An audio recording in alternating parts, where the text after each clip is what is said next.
Even though all she wants to do is be a great basketball player, she's caught up in a political deal, a race issue, and a fight with Nike, the company that signed her to a bargain basement deal and is now telling her, "We won't promote you until we finish promoting Asia."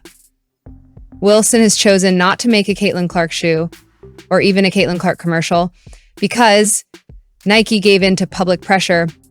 I don't know what's wrong with Caitlin Clark or Nike, but the company's worth has dropped more than $100 billion since 2021. A lot of people wanted the CEO to be fired, so he did. Are sports becoming less popular? Good news, Nike has signed a player from a very special group who could make billions of dollars, just like Michael Jordan.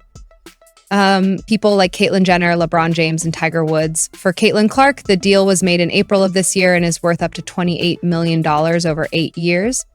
When it comes to a signature shoe, the deal is good for Nike. But Nike has no plans to make a Caitlin Clark shoe, even though she was named WNBA Rookie of the Year by everyone. The official answer from Nike is not clear, which is why this is the case. What do they want to hide? That plan is going to go all the way. Nike is taking advantage of a business chance that comes around only once every generation, promote things that are no longer being made. First, let's look at the money. Why is this the way it is now? Caitlin had already signed a non-binding deal with Nike before she really started to shine in college. She became the most famous college athlete in the country, more famous than Angel Reese, and the most famous man player. When she became a worker, many shoe brands came after her. After getting offers from Under Armour, Curry, Adidas, and Nike, she chose to stay with Nike because they helped her get noticed in college. People who liked her shoes were waiting for news about them, but all they got was a joke. Then Aja Wilson, who had just won another MVP, showed off her shoe. This is when a shocking fact about Caitlin came to light. The sneaker had been in the works since 2023. According to this 2-year plan, should be shown off in the spring of 2025. However, Clark's sneakers might be for sale in 2026 or 2027 if everything goes as planned. Not only Clark and the Nike team's assistants are involved in the complicated process, but millions of pairs are also made and a marketing effort is planned. 20 years ago, Nike was quick and smart enough to see that they could get LeBron James. As you may already know, this guy is going to be famous. Also, Nike hasn't done a commercial with Caitlin Clark, even though they weren't trying to. Zink has been the star of sports TV shows for 4 years, but there has been no Nike ad with Caitlin Clark in it. What's going on? In 2003, a number of shoe companies, including Reebok, wanted to sign LeBron James. Nike wanted to keep the news of his deal a secret, so they came up with the code name Air Zoom Nobel LeBron, written backwards. Both Adidas and Nike were eager to get his signature shoe. Nike finally chose Air Zoom Generation, and LeBron signed while he was still in high school. Started making shoes for him without telling him, intending to totally overwhelm him, which they did. LeBron wore Nike's LeBron 1s in his first game in the NBA. Are you saying that the company has gotten so bad at making shoes that it now takes 3 years to do what used to take 3 months? Even though she hasn't been in a Nike ad yet, Caitlin is breaking records while wearing Kobe kicks.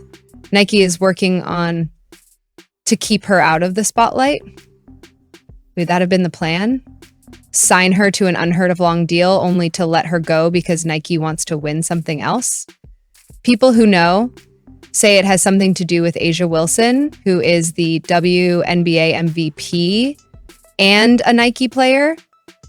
It also has to do with the company's culture, which puts a higher value on lowering noise than making it. A lot of people were against Caitlin's $28 million deal with Nike on social media, and a major newspaper even ran a story calling it bad move. A famous and well-connected journalist named Ethan Strauss had said on Substack that it was definitely linked to NBA MVP and Nike athlete AIA Wilson, based on talks with people who knew about it. It looks like Caitlin Clark is getting her own shoes, and here's why. Angry. They put diversity, fairness, and inclusion at the top of their list because they want to grow the WNBA. What they're doing to Caitlin Clark is crazy, bad business, and doesn't look far ahead. The trouble is not that Caitlin isn't good at basketball, but that it's unfair and racial. Why would Nike put fairness ahead of making money? Even worse, they won't move, which makes it clear that they have a racist reason. It would not have been a big story if Ethan hadn't made a great link between Allen Iverson and Tim Duncan in his writing. Even though Duncan was clearly better, Iverson did much better at selling shoes than Justice. Nike actually pulled Tim Duncan's shoes after only 2 test runs because they didn't sell well. Maybe AIA Wilson was the person who didn't care the least about Timothy Duncan. It's not the same, but AA seems to agree with the idea that Nike's ads are racist, which is odd since she likes being sold by the company, as everyone should. Here are the words she said to her coworker, Kelsey Plum, as she watched another white athlete, Paige Buckers.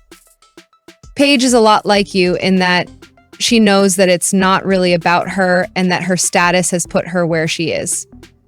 She knows she has an edge when it comes to basketball, of course. They don't want to mess with AIA if she is Nike's best female star.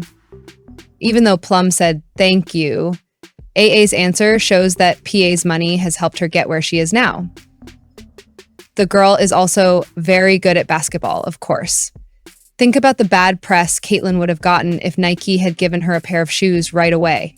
The first game was talked about by the WNBA, and even Team USA's coach said bad things about Caitlin Clark. People were upset when a WNBA and Olympic coach used the hashtag during a practice game where Caitlin was the star player. But both the Lynx and USA coach said that tonight there are games for more than just Caitlin Clark and others. The anger of an adult woman over a 22-year-old's preseason start isn't the only thing going on here. Also, Caitlin was left off the Team USA list for no clear reason. Why? It was clear that she didn't deserve it. What a mistake. That's a basketball choice, not envy. After the season, Caitlin was named to the first team All-Web's NBA because she had the most points, field goals, assists, and total WNBA scoring as a rookie. She got 4th place in the MVP vote because of how well she played and how many points she scored. She also led the team in assists, minutes played, and 3-pointers made. Drew's first playoff game had more expensive tickets than any other WNBA game. The average WNBA game has about zero fans. Even so, more than 1 million people watched her on TV. Playoff games played together. It was finally accepted by Team USA that leaving Caitlin off the roster was a mistake. So why does Nike not want to give Caitlin Clark her own pair of shoes? Is it because they're scared of what people will say on social media? The Washington Mystics recently played Caitlin's team, the Indiana Fever. There were so many fans that they had to move the game to the Wizards Arena, which set a new WNBA attendance record. And it's pretty clear to me why the CEO had to quit. What do you think? Send me a message.